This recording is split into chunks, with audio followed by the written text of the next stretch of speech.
Okay, so welcome everybody. Today's speaker is Berta. She's originally Mallorcan, but she graduated in mathematics in Barcelona, the Polytechnic University of Catalonia, and then she moved to London, where she did a master on sociology of science, but then she did another master in biology, and after this she went to Barcelona to the Center for Genomic Regulation, where she's doing her PhD in systems biology or in topics related to development and evolution. The topic she will talk today. Her thesis advisor is Yogi Jäger, and Berta is together with Yogi now in Germany, in the Wissenschaft College, something like this. It's a center where devoted to join people, maintaining them working for 1 year on a given topic. So she's now in Germany, but she will return back to Barcelona at some moment to present her PhD. Okay, so welcome, and the title is on oscillators in the development of Drosophila. Thank you, very kind. So I prepared my own introduction, which I'm going to skip because this one was a lot better than the one that I had prepared for myself. Thanks. And just a little brief outline of what I'm going to talk about today. What I want to do first is motivate why we study what we study. Then I will present the biological problem in particular, how we go about it, and the recent results that we have, and hopefully I will be able to show you what they mean and why I think they're important and they're very cool. So the motivation is to understand biological form, its diversity and its constraints. So in nature, wherever you look at, something that is very obviously striking is that living organisms come in very different shapes, sizes, and patterns. Now this has for a very long time puzzled biologists, and they have sought to understand this using two main approaches. The first one is to study the development of one organism, so to see how it goes from an embryo, if it's an animal, to the adult form, and to see how form arises during this process. But then they also look at the evolution of different organisms and different species in order to understand how form comes to be in itself. Because even though there is a huge diversity of form, not all forms are possible and not all forms exist. And I think that the work of this Dutch artist, Jan Oliehoek, helps illustrate this very, very nicely. So the question here would be something like, why are there no chicken rhinos or any squirrel ducks? So we acknowledge that they don't exist. However, I can't think at this precise moment that they would be particularly unfit to surviving. I don't see any reason why they would be particularly unfit. However, they have not occurred in evolution. Now, the candlefish is obviously taking it a little bit too far with the artistic license. But a very legit question is why there have evolved no wheel-like biological structures. So when the wheel was invented, it drove advancement in mankind, so one would think that it is a very useful thing to have. So why would an organism would potentially benefit from having wheels if it lives on a plain, or even if it lives on hills. However, in the almost 4 billion years that life has been evolving on this planet, there has never evolved a wheel-like structure. So even though there is a whole diversity of form, there has to be something constraining which forms come to be and which forms don't. So not everything is possible. And in the lab of my boss, of Yogi Jäger, we go about characterizing form using a dynamical systems approach. And we try to characterize the diversity of form in terms of different dynamical regimes and their evolution in terms of the changes and bifurcations in terms of the dynamics that these systems can adopt. Now this means nothing, but it will hopefully a little bit further down the line. So in particular, if you want to study form, in general, one thing that you can study, you have to constrain, you have to narrow down your system, and one thing that you can study is segmentation. So let me introduce what biological segmentation is with the aid of 3 organisms. So here is the fruit fly, Drosophila melanogaster, which is biologists' favorite model organism. Then we have the red flower beetle, which is increasingly being used as a model organism, but initially was studied because it is a food pest. So it would contaminate the cereals when they were traveling. And then the third organism is my favorite beetle. There is always a lot of people always want John Lennon, but not my cup of tea, in representation of people. No? So something that these 3 organisms have in common is that all 3 have segmented body plans. And here I have drawn, oh man, lo siento.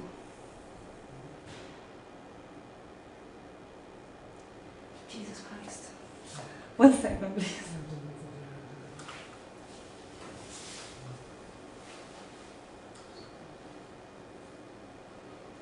Now, I gave it away. Sorry.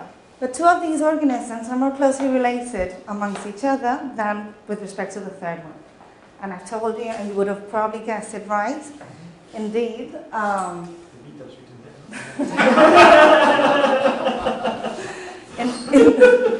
indeed, the insects are closer in evolution than with respect to us.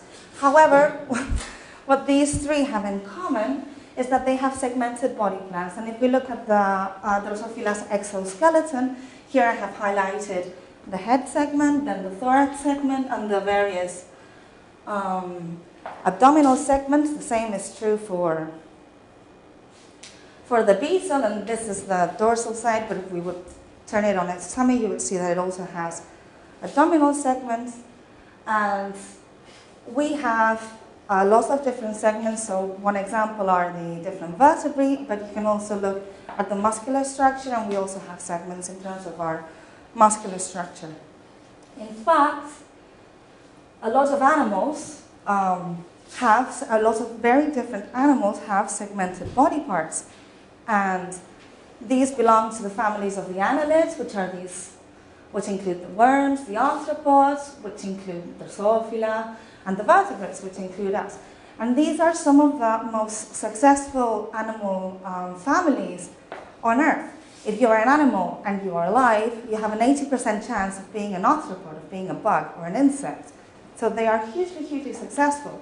And a hypothesis for the success of segmented animals is that if you have a modularized body, you can evolve different parts from one another, therefore maintaining those that do work and changing those that need modification. However, that is a difficult thing to prove, but that's the hypothesis there. Now, different organisms making segments, and something that struck me as very surprising, is that there are only 2 ways of making segments. All the segments of all the segmented animals that you see are formed in 2 main ways. The first one is the sequential mode of segmentation. And if this is a cartoon of an embryo, the head will develop here, and the tail will develop here. And when you look at this, not through the microscope, because you would have to look for a very long time, but when you see the movies, you literally see physical segments that arise one by one, sequentially, as the embryo grows posteriorly, so through its tail. Now, you see these segments arising one after the other, but in biology, everything needs an instructions manual that is provided by the genes, and more in particular by gene expression. So sequential segmentation is preceded by oscillatory gene expression, and what you see here is a video of somatogenesis, which is the pre-formation of these segments, and these cells in this region have oscillating gene expression. And this forms kinematic waves of protein that move from the posterior to the anterior. And they come to rest, marking or giving you the blueprint of where those segments are going to form. So nothing is really traveling. These are oscillations of cells, but it appears that it's traveling, and then it comes to rest, telling the organism where to build the segment. Is that, are we happy with that? Okay. Then the other way of making segments is to make them sequentially. So if you want to make segments, you can imagine that you can either add them to the end or do them all at once. And in that case, the gene expression or the proteins that provide the map or the blueprint successively refine, in this hierarchy, refine their expression to then be giving the organism a map, a very refined map of where it is going to then build its segments. And it looks something like this. So this is a stained embryo, and you can see that you go from a very broad, it's like building a house.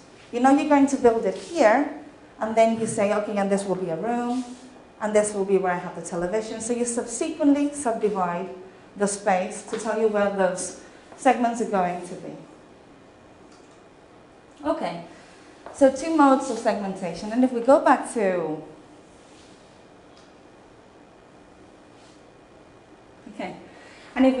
our 3 friends here, if I were to tell you that 2 of these use the same way, the same mode of segmentation, it would be reasonable to think that these 2 segment in the same way and that we segment differently. However, in fact, we segment in the same way as the beetle, and we use the simultaneous mode of segmentation, whilst the Drosophila, or the fly, we use the sequential mode of segmentation, whilst the Drosophila uses the simultaneous mode.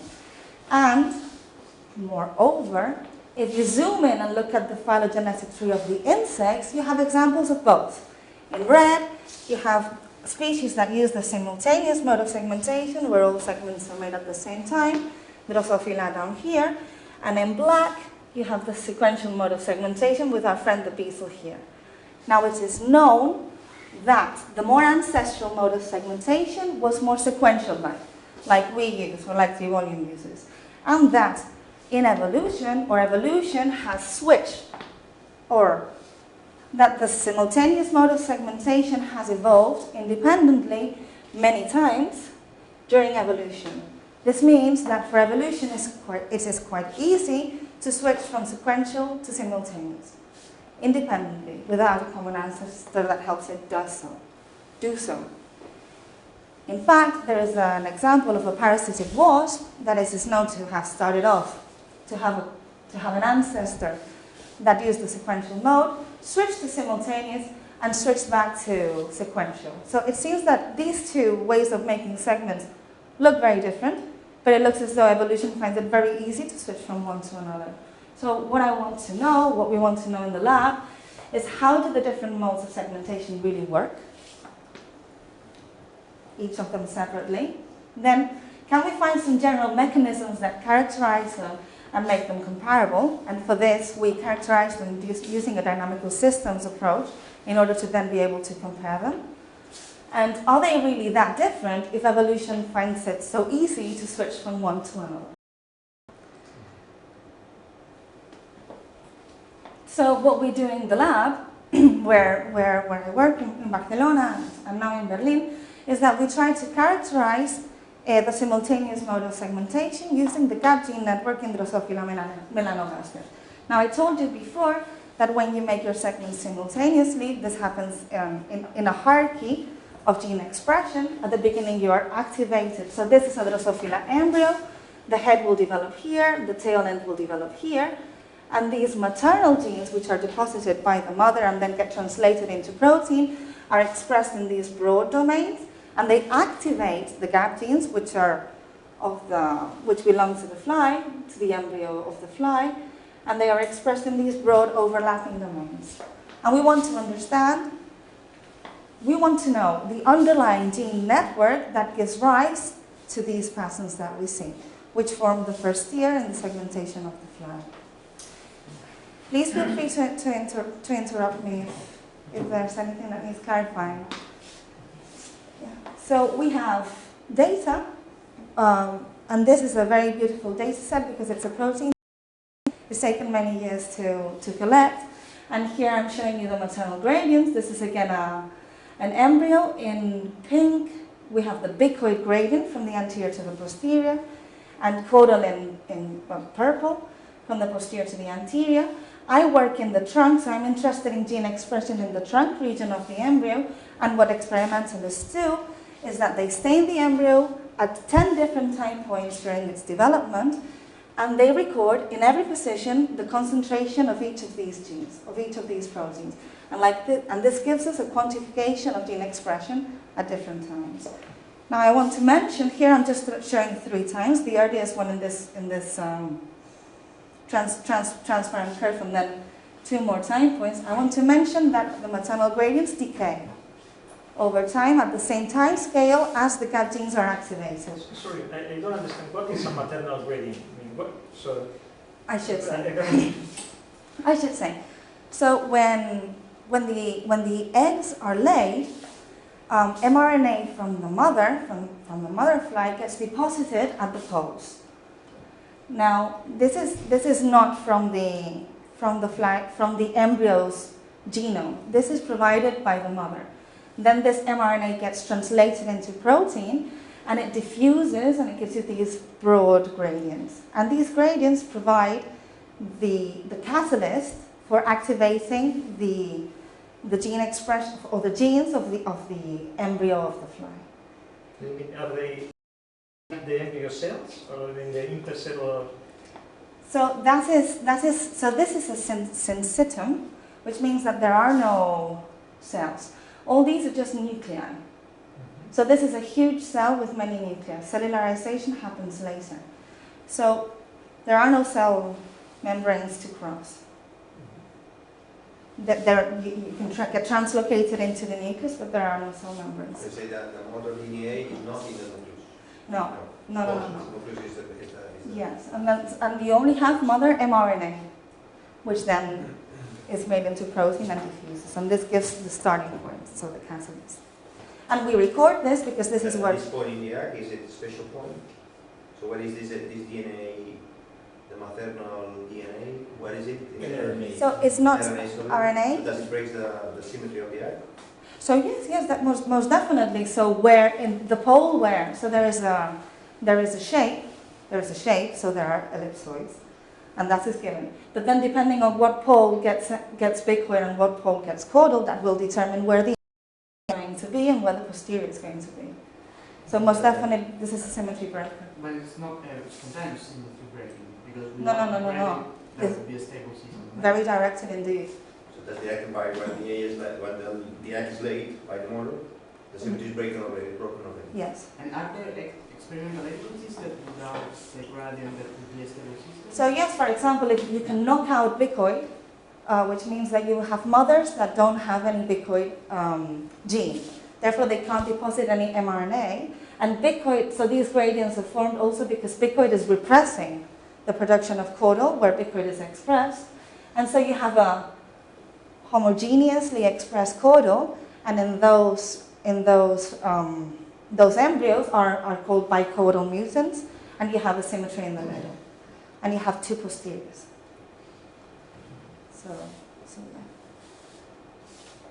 So we have 10 data points in the trunk region. It looks like this when we quantify, and we have the same for the GAP genes. We have 4 GAP genes expressed in the trunk, giant, hunchback, crupulent nerves, and points. And there is something that I want to mention about GAP gene expression dynamics. In this graph, time is increasing downwards. So the first time point is up here, and the last time point is down here, and we have 10 time points. And at the beginning, only hunchback is expressed. And this is important because the initial concentration of hunchback in different positions or different nuclei along the anterior-posterior axis is going to provide the initial conditions of our dynamical system. Then what I also want to mention is that there is a very apparent difference in the dynamics between anterior domains and posterior domains. Anterior domains, this is actual data, do not shift. So where those boundaries are set up, they get refined, but they do not shift. And posterior domains shift anteriorly over time. Now, if we want to understand how the GAP genes are regulated in such that they give us these patterning dynamics where you have these domains, and to recreate the actual dynamics, which we think are very important, we use a model. And we model the embryo by collapsing it into a one-dimensional row of nuclei along the anterior-posterior axis between 35 and 75 AP position, which is what I have data for. And we formulate this in terms of a non-autonomous ODE model.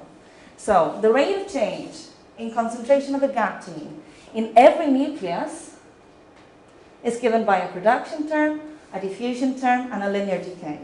For the purpose of my analysis, we fit without diffusion. There is evidence that we can do this. There is evidence, experimental and from simulations, that suggests that diffusion in this case, by the gap genes, not by the maternal gradients, by the gap genes, only contribute to smoothing out the domains. So, and this is important because if I want to do phase portrait analysis on this model at every position, I cannot have a high-dimensional model. I need to have, at most, a 4-dimensional model in every nucleus. This will become clearer later. And this production term, so here we have a maximum threshold of production of a given protein, and we have G, and G is a sigmoidal function. You can also use a Hill function. It just needs to be capped, be continuous, and require a minimum activation. And this is typically used to mimic biochemical regulation. So biochemical regulation is not graded in that way. And people use Hill functions all the time. We had a student in the lab that did models where he tried a lot of other functions, and most of them were just fine. And what we put into this biochemical regulation of the activation is how the other gap genes and the maternal gradients are regulating the gene that we're interested in. So for example, if for the equation that tells us the rate of change of hunchback over time, we need to take into account how hunchback regulates itself, which is a parameter that we will fit for, times how much hunchback we have in that nucleus at that time, plus how Krupel regulates hunchback, and so on. And the same for the maternal gradients. This is used a lot in neural networks as well, so it's a connectivity model, I believe, that is called. And so we are simulating for the changing concentrations of the different gap genes in the different nuclei. However, the concentration of the maternal gradients at the different positions is data. And I told you that it changes over time, which is why our system is non-autonomous.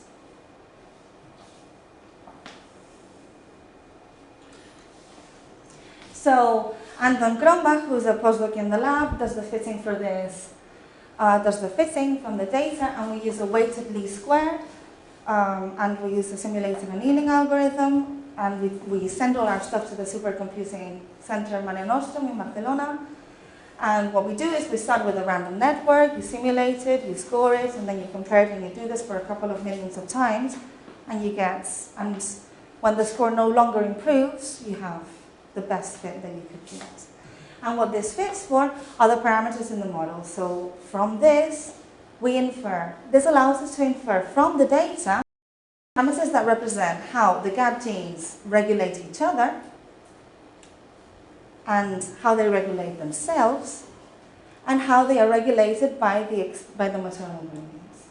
So we are not assuming a priori anything whatsoever. We're not assuming that maternal gradients activate, although we know this. We're not assuming anything whatsoever. And we recover a network for the gap genes, which simulates our data, and which tells us how the gap genes are regulated by each other and by the maternal gradients. So what do you fit? The dynamics of each gene, or how the time dependence of each of the genes? This is what you fit. So yes. Optimize the parameters to fit the trajectories. Indeed. Maybe I should have shown first the fit. So the actual fit, so the model fits well. These are 3 time points, and here we have in these transparent curves the data, and the dots are the simulated concentrations at every position, and the fit is quite good, taking into consideration that. I don't understand why you said that your system is not autonomous. You don't have any explicit dependence in time in your equations, right? Indeed. The dependence in time comes from. This is a system of, say, a number of couple ODEs for the lattice, for every lattice node. And so those things that depend in time, they are the variables that you integrate, right? These are. Yeah, but these are not. What's the Because difference? the difference is that what I'm simulating for is the changing concentrations of the gap genes, which are these for hunchback, cripple, giant nerves. But I am using the changing concentrations of the maternal gradients, Oh, okay. which decay with time. Okay. And we do this because if you have, first we do this because we have that data. And also it's important to use it because in other flies, the gap genes are expressed in the same way, but the maternal gradients might not. Okay. So if you don't take that into consideration, in the future you cannot consider making a model that tells you what the differences between those two species are. Well, there are no parameters in the nonlinear part of the equation. We have this nonlinear function. This is very simple, right? The G. The G function. production. The production. Yeah, no parameters, no. What? Well, I don't know, man, you're fitting so many parameters. well, we are, The coefficients. this The is, coefficient is 1 plus u squared. I mean, there are no parameters in this u squared in the denominator. so yeah, sorry, u squared is, so u of a is all of this. So u of a, Oh, okay, so Yes. it's u, it's not v. yeah. So u of e,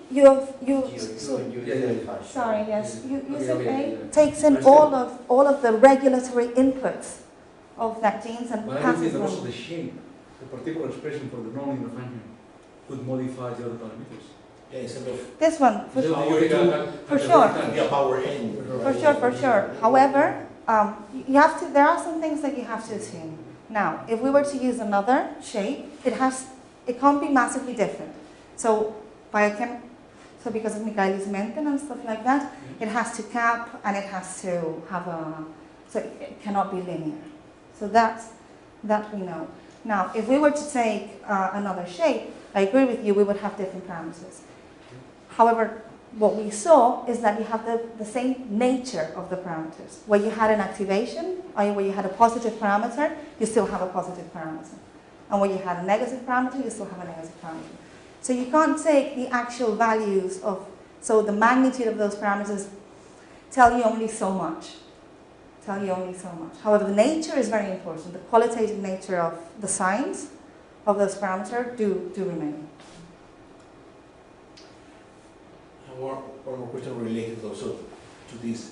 You're plotting the sigmoidal for activation, but I mean, in the case of repression, it would be a different one, so a decaying one.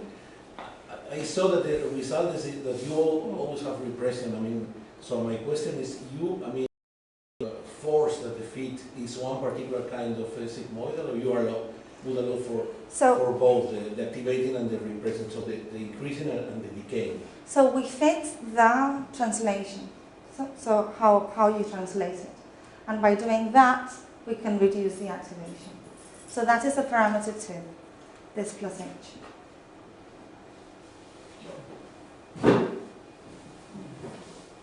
But we have a lot of problems with the sigmoidal. It's far from ideal. Now we are doing some evolutionary simulations. Ideally, you would want to have a sigmoidal for every interaction. You have like 24 parameters to fit in? How many parameters you have to fit? Oh, I have not counted them, so 16. So the parameters that we have are these 8, 24, I think. plus the h, plus the 26, yeah. Here there are not 24 independent parameters in the equation. they do compensate for each other. They You do. could reduce that to In fact, this has been done and you can reduce it to 8, but then it doesn't mean anything in terms of biological interpretability. So that's, there is a lot of compromising with this formulation, indeed. But I'll prove that it's useful with its limitations. Okay. So we fit it, I showed you that the fit was good, and we recover a network. And in this network, we see that the maternal gradients are activating the gap genes, that there is a very strong repression between pairs of gap genes, so between hunchback and Knirps, giant and crupule. And if you look, those domains never overlap. So the yellow and the red never overlap, as do the blue and the green. So that makes sense.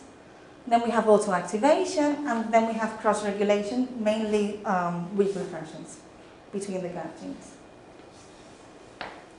Now, I have to say that the nature of all of these interactions have been proved experimentally. So that is known. So we know that the nature of these recovered interactions is true.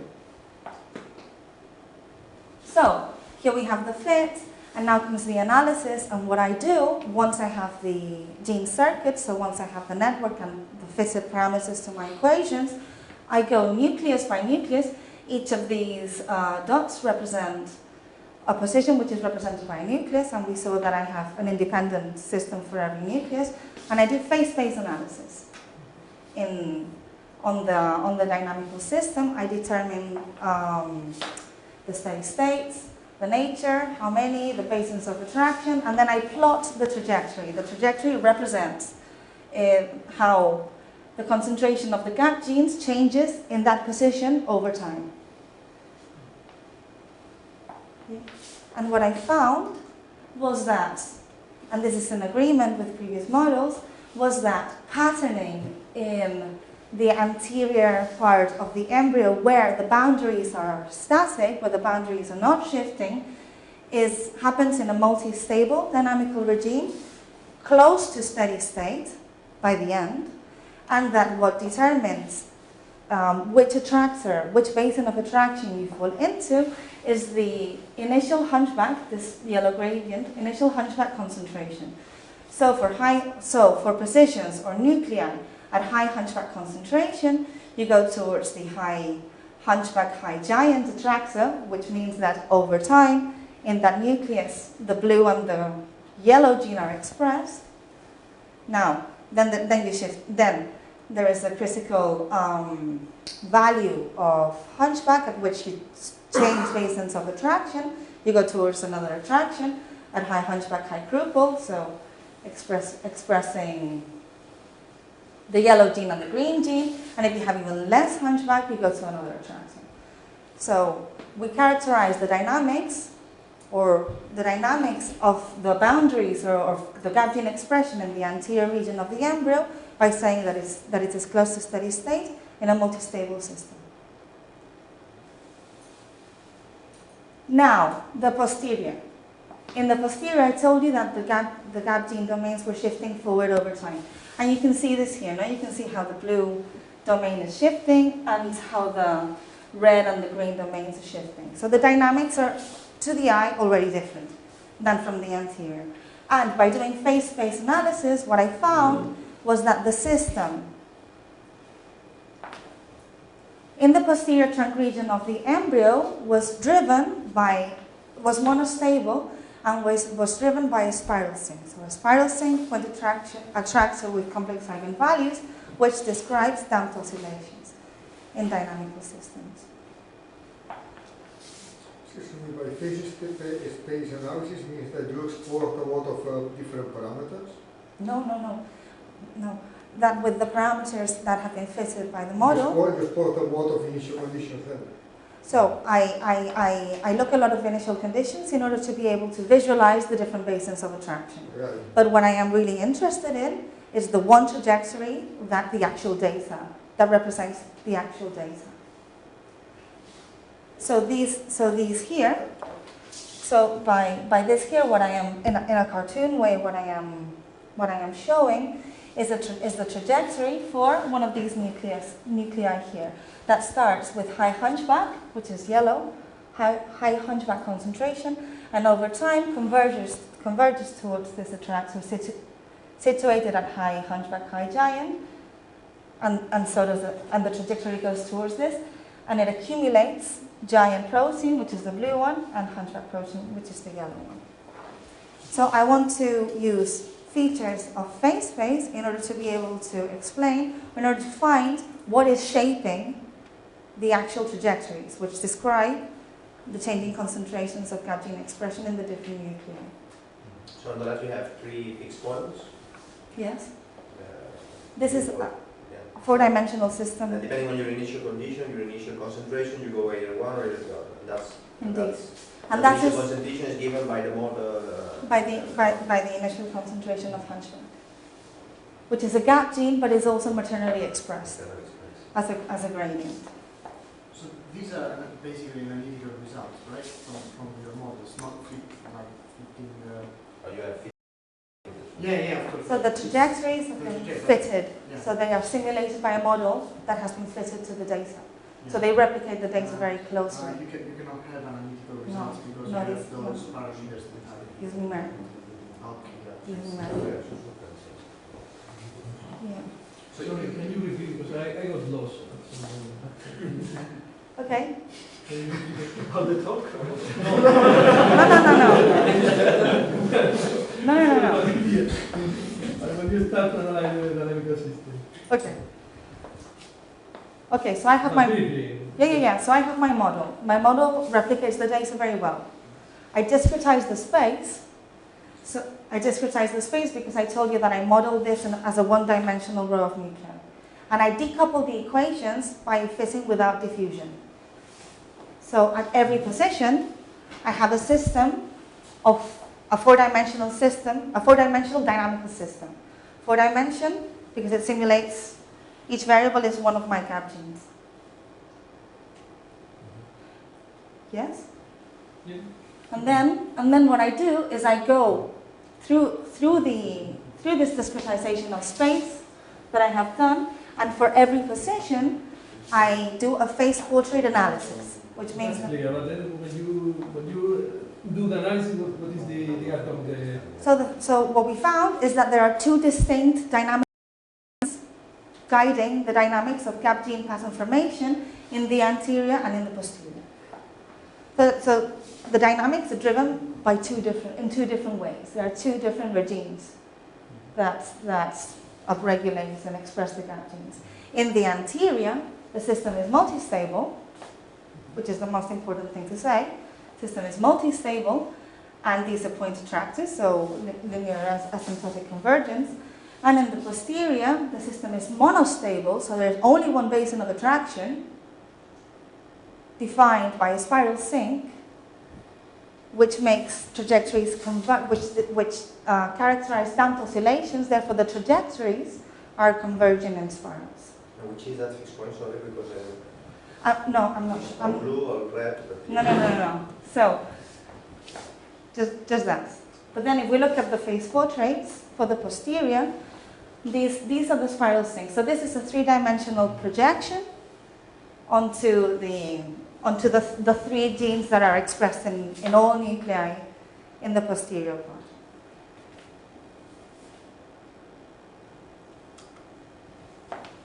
And what I am showing you now is for the nucleus at 59% AP position.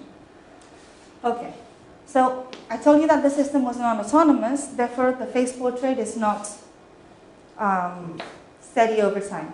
The phase portrait moves as the parameters change with time. Now, at every time point, the system at the posterior end is monostable and is described by a spiral sink. And these are the different time points from early time points to late time points. And the trajectories so the trajectories of the posterior nuclei, so how the posterior nuclei pattern, are always plane-wise. So you always have expression on one plane. And what I am doing here is I am showing you how this is a most anterior nucleus in the posterior. And as you go further,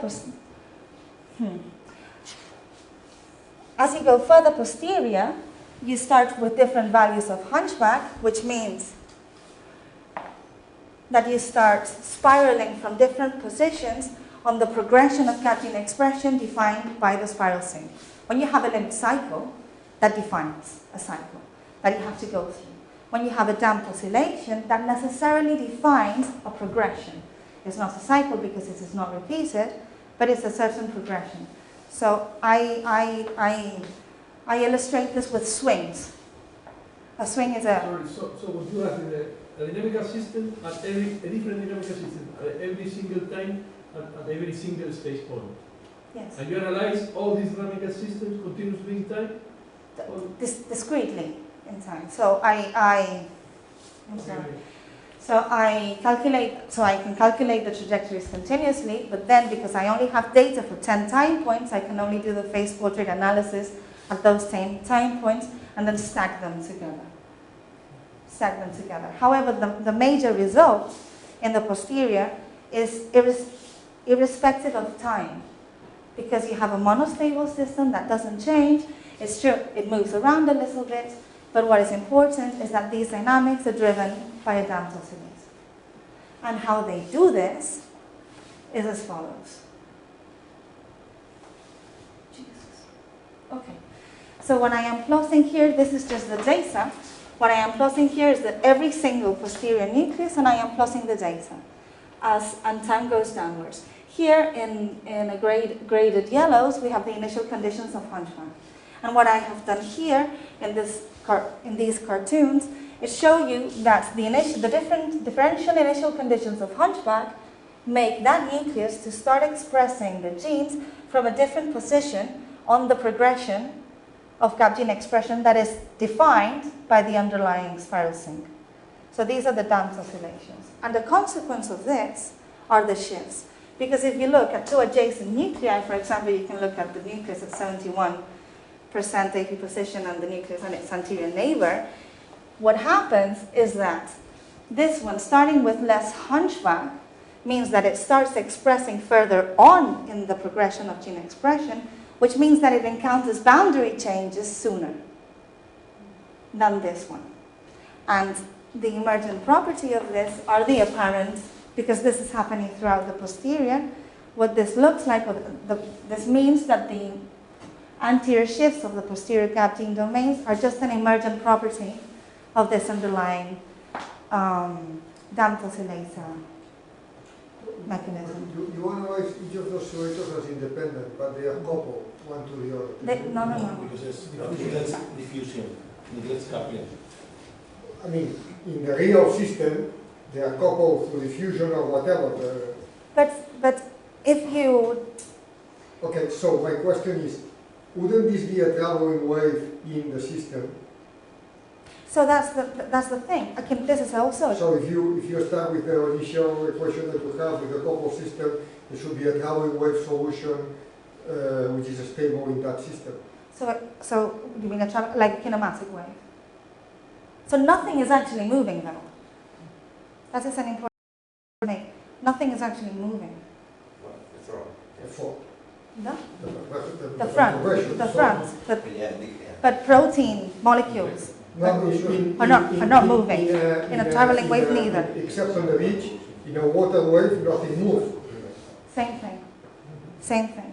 And this is interesting because this looks very similar to the oscillations in the other mode of segmentation that I explained. So if you look at the video, if you remember the video that I showed you, it is very well established that these waves are of that sort there. However, in Drosophila, before this work, nobody had thought that the shifts were reminiscent of what was happening in the sequential mode of segmentation. Okay, so this is my boss's favorite slide. Basically, this is how Drosophila embryo patterns. You have slides, as in pointed tractors in the anterior, and then you have swings, as in damped oscillators in the posterior. And then now, the last bit. Sorry. I have one question with the previous part. So you have at the posterior end, I think is three stability, or you have three attractors, right? In the anterior. In the anterior, sorry. And in the posterior, you have this damped oscillator. So so you have three attractors on one side, and one attractor, and the three attractors are nodes. So you have real eigenvalues, and the other it's focal. So you have complex values.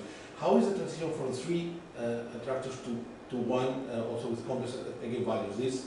So there are attractors that merge. So the merging of attractors and the appearance of the imaginary part of the eigenvalues is simultaneous, or it's two steps? No, through bifurcation. So, but at the same time, both. So going from 3 to 1 and from real to complex.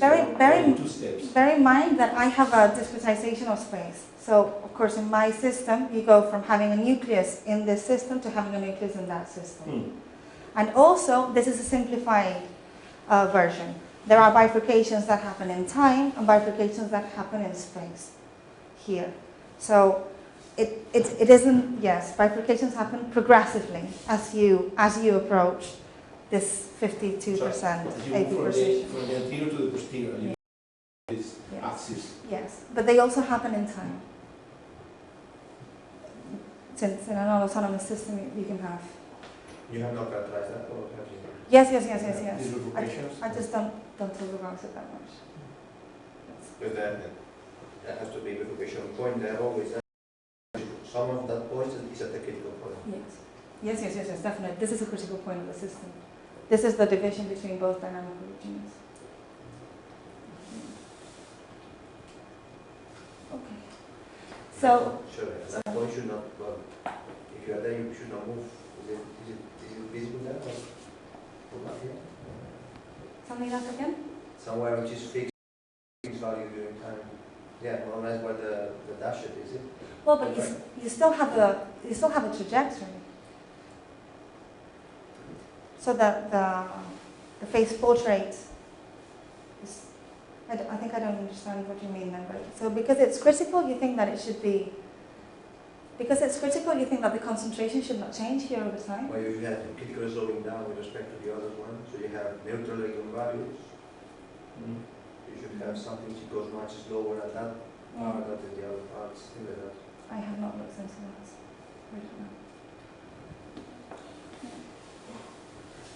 Sorry, on the other slide, the next slide. So you say that, in fact, since not the next one. I don't know. Yeah. That what we have. Oh, sorry. Yes. Yes, this one. So you say that there is no actually coupling between the beats, right? Because no. Like in the analysis, in real life. No. I'm talking. Sure. So let's say you observe a gradient just because your initial condition was a gradient. If you had like, for example, a completely random initial condition, you would observe no gradient. Definitely. But what's important here is precisely the gradient, but not the actual amplitude of the gradient. So there is a lot of variability in different embryos where you have a higher gradient of hunchback or a lower gradient. But what defines the shifts and the order is just that it's a gradient. It's just that this one had more hunchback than this one. And evidently also with the non-autonomous parameter that you feed. So finally all the dynamics is enslaved to the non-autonomous parameter, right? What I find, which I didn't go into, is that the non-autonomy is more important in the anterior than in the posterior. Because in the anterior, bifurcations happen with time, and those bifurcations do shape the dynamics. And I didn't go into this. But in the posterior, you always have a monostable system, defining the same progression of gene expression. So the posterior is less, is more robust, or it doesn't depend on time, I found.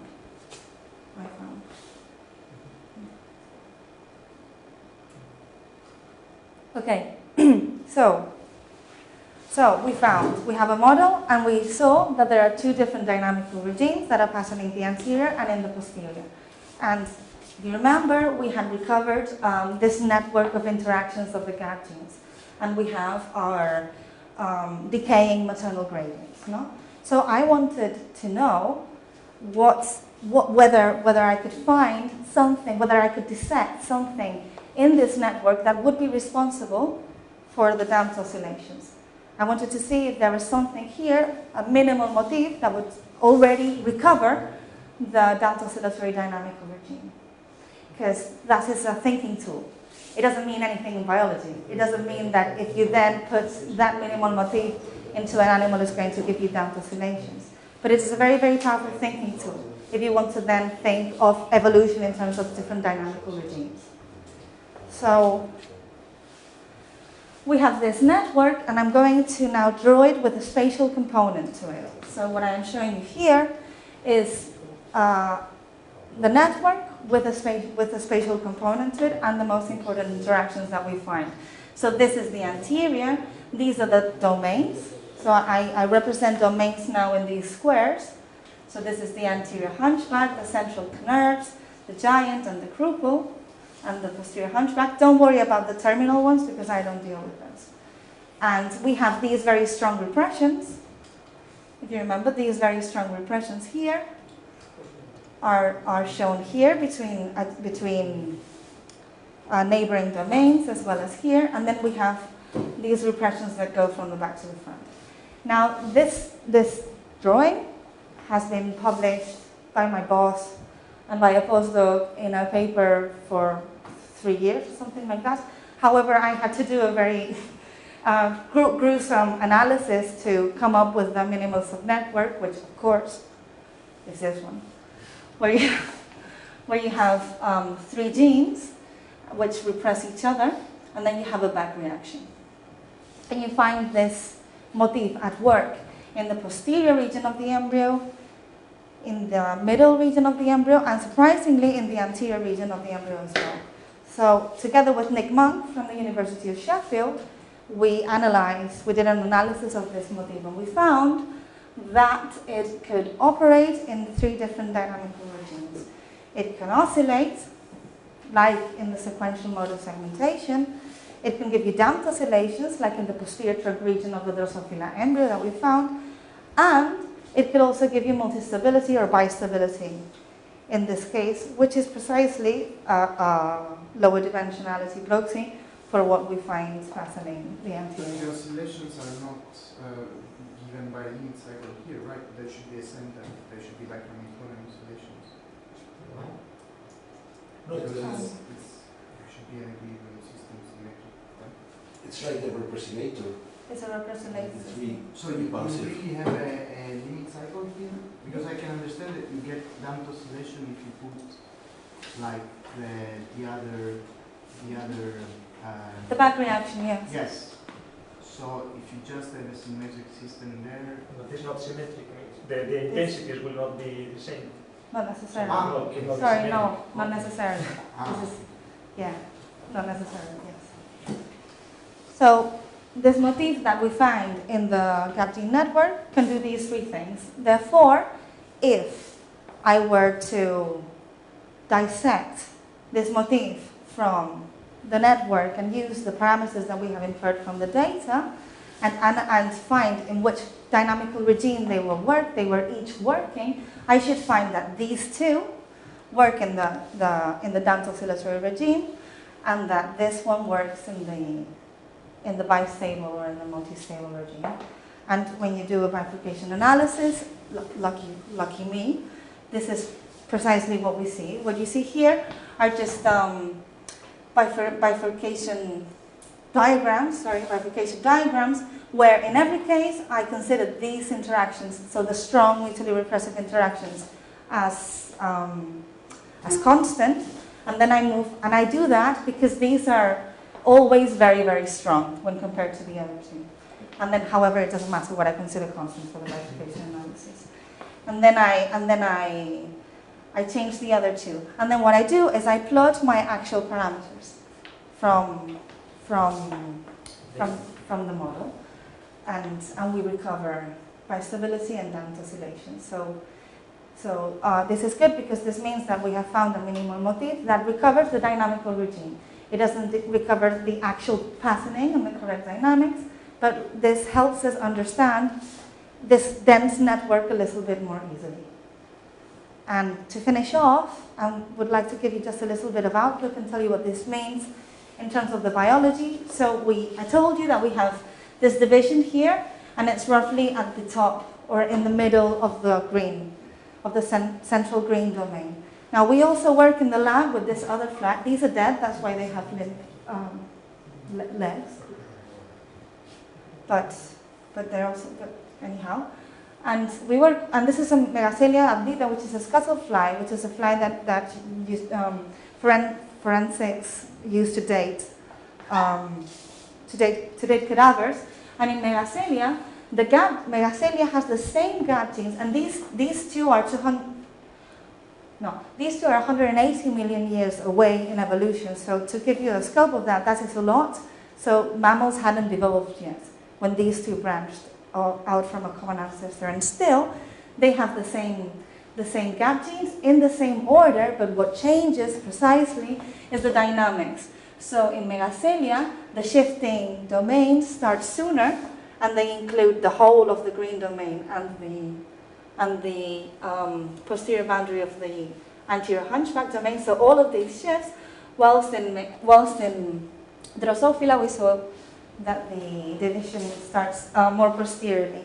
And now I am starting to work with models that have been fitted with Megacelia data, and I don't know yet, but I think that the ACDC motif is going to help us understand why this division happens in a different place. Which means that evolution works in many times by changing strengths of interactions. And this is something that is not focused upon enough. So people think of evolution as mutations in genes all the time, but not necessarily. What might change and what might actually bring about a difference as important as whether you make your segments sequentially or simultaneously might reside in these differences brought about by evolution in how different genes or how the same genes interact. And with this tool, the next thing that we want to do is try to think about how to go from our network to an oscillating network and try to compare that with 3-volume data. So just take home message, how different are the different ways to make a segmented body? Well, in our opinion, not that different. So thank you very much. I have to thank my funding body and the Jaeger Lab and Nick Monk from the University of Sheffield and the VICO, which is the institute in Berlin.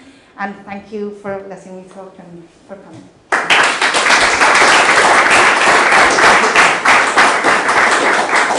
Thank you, Berta.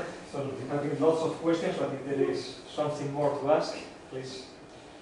Go ahead. Well, I don't know. Going further with what Manuel was saying, that you have this bifurcation there, so that do you know? So you have a picture bifurcation for a fixed time. So fixed time, and then changing the gradient. You go from this focus to these 3 points. Yeah. So in At every time point. Sorry. At every time point. Yeah, well, yeah, for a fixed time, for a fixed time of the decay of the model. So No. For every time. Okay, for one, I'm asking for one time. Sorry. Time. Yes, if I fix time. So changing just the initial, so what you are changing here is the concentration of the gradient. So changing that, you have to go from a focus. Yes. So a single fixed point with complex eigenvalues. So you have to annihilate. These eigenvalues become real, and then they have picture bifurcation probably, and going from 1 to 3. And they have more that? than pitchfork because No. the 3 are stable, I understand, not unstable. These 3 that the pitchfork you have 2 stable and 1 unstable. You're right. So You need one more, yeah. So what I So you can't have that in a. You have to have 4 fixed points there. so we 5. this is 5 fixed points. Where are the other 2? You have 1 stable point there. no. I have more steady states than these 3. Okay. More steady states. I have saddles 2-2. Okay. I have saddles 1-3. That's what we were. Yeah. It is a big fat mess Okay. in terms of how they go from one to another. It is not neat. It isn't neat. And I haven't looked in particular. So in the previous model that they had, they didn't take into consideration the decay ingredients, and there they found that the division was a saddle node bifurcation, where one of the attractors got annihilated. But with mine, it's such a mess. So you have With the, if you take into consideration the That's temporal, for a question. but you don't 24 have, parameters. but you don't have 4 steady states. You know, so it was For a fixed time, for a fixed Yeah, yeah, time you yeah. have, so. yeah. But you see, I mean, plotted this dotted line in which more or less there's the, Yeah. No, let's say So- the one side is one And then- complex and the other one is 3. Yeah. More than digits. 3, more than But it's 3. not But no. There are Several several, lines. there are several No. lines. So it's a transition No. between That is two. fine, that is fine structure. Yeah. Some other question or comment? One more. When you say that the evolution may be tweaking the interaction of which is the gene that tweaks the interaction? So what No. So what does the interaction depend on in an evolutionary sense? the affinity. Affinity, It's affinities. binding It's sites. affinities, binding sites. So what is changing during evolution over the years? What is changing? So how?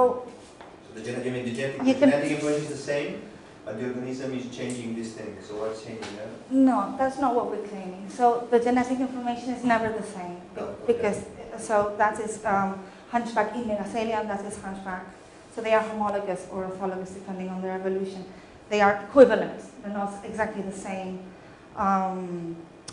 So the same base pairs alignment. Now, normally, if you go in deep enough, you could probably determine what mutations are determining that this binding affinity is stronger or weaker. However, that is not the point. Yeah. The point is that by changing interaction, you move into different dynamic origins, which then have this humongous consequences for the development of different organisms. That's because biology is very gene-centric. You have a gene that makes an arm. No. No. You have the same genes that make, The same gene just interact. but they're interacting Different differently. The underlying network, I mean, the interaction is still encoded in genes. definitely, Somehow. definitely. Any more question or comment? If not, thank you. Thank you.